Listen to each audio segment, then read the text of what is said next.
let's talk about humility. It's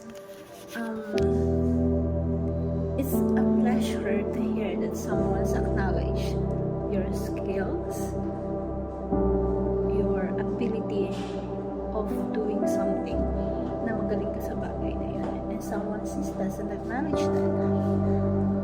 But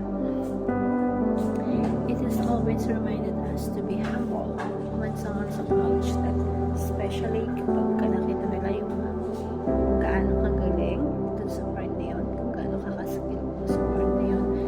And people see if you are humble, they are happily approach you because you are humble persons, even though that you are not, if you are knowledgeable a lot, if you have, sabihin natin mayaman ka, successful businessman ka or woman ka, people love to approach you, and people happily approach you because they see that you are a humble person.